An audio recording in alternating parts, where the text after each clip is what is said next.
দেশে ফ্যাসিস্ট হাসিনার আমলে পদ্মা সেতু, metro rail, Karnaphuli tunnel, Rooppur পারমাণবিক বিদ্যুৎ কেন্দ্র সহ দৃশ্যমান উন্নয়ন হলেও প্রায় সব পাটকল, চিনিকলগুলো বন্ধ করে দেওয়া হয়েছিল। ভারতের জন্য আমদানির রাস্তা তৈরি করে চিনি শিল্পের বিনাশ করা হয় হাসিনার আমলে। ফলে চিনিতে এখন বাংলাদেশ অনেকটাই ভারত নির্ভর হয়ে পড়েছে। ভারতে যখন চিনির কেজি ৪৩ রুপি অর্থাৎ বাংলাদেশি টাকায় প্রতি কেজি চিনির দাম পড়ে ৫৭ টাকা, সেখানে বাংলাদেশের বাজারে চিনি বিক্রি হয় ১৩৫ থেকে ১৫০ টাকা কেজি দরে, যা ভারতের প্রায় ২.৫ গুণ। লোকসানের দোহাই দিয়ে দেশের পাট শিল্প ধ্বংসের পর পতিত শেখ হাসিনা সরকারের নজর পড়ে চিনি শিল্পের উপর। গবেষকরা বলছেন, লোকসানের জন্য দায়ী ছিল ব্যবস্থাপনাগত ত্রুটি আর দুর্নীতি, যেগুলো সরকার কখনোই বন্ধের চেষ্টা করেনি। দীর্ঘদিন ধরে পরিকল্পিতভাবে দুর্বল করে ফেলার পর রাষ্ট্রীয় চিনি কলগুলো বন্ধ করা হয়েছে। ভারত নির্ভরশীলতা বাড়াতে তাদের পরামর্শে একে একে বন্ধ করা হয় রাষ্ট্রায়ত্ত চিনি কলগুলো। ফলে চিনির জন্য বাংলাদেশকে অনেকাংশেই ভারত নির্ভর হতে হয়, যা ভারতের দাম্ভিক মনোভাবের অন্যতম কারণ। ৫ আগস্ট হাসিনা সরকারের পতনের পর সেই চিনি কলগুলো চালুর উদ্যোগ গ্রহণ করে অন্তর্বর্তীকালীন সরকার। এ কারণেই এবার চিনি নিয়ে ভারতের দম্ভ চূর্ণ বিচূর্ণ হতে চলেছে। জানা যায়, লোকসানের কথা বলে ২০২০ সালের ১ ডিসেম্বর তৎকালীন আওয়ামী লীগ সরকার দেশের ৬টি চিনিকল বন্ধ করে দেয়।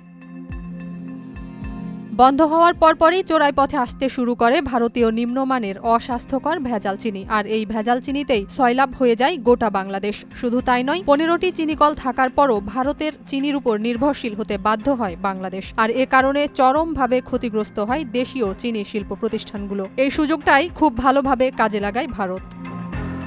ইতিহাস বিশ্লেষণ করে দেখা যায়, ব্রিটিশ ও পাকিস্তান আমলে উত্তরাঞ্চলে সর্বাধুনিক অ্যাডভান্স টেকনোলজিতে স্থাপন করা হয় দেশের রাষ্ট্রায়ত্ত চিনি কলগুলো। একসময় বছরে ১.৫ থেকে ২ লাখ টন চিনি উৎপাদন করত, যা বাজার নিয়ন্ত্রণের হাতিয়ার হিসেবে কাজ করত। কিন্তু ৬টির উৎপাদন বন্ধ রাখায় দেশীয় উৎপাদন কমে মাত্র ২৫,০০০ টনে নেমে আসে। ফলে প্রায় ৯৬% চিনি ভারত ও অন্যান্য দেশ থেকে আমদানি করতে হয়।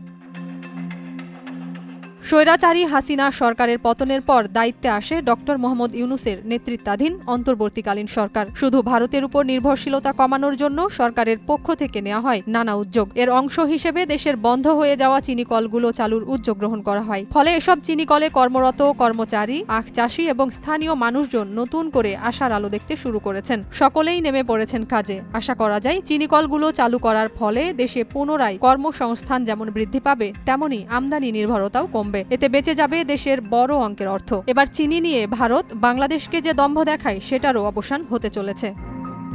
নাজিয়াত রুনা, নয়া দিগন্ত।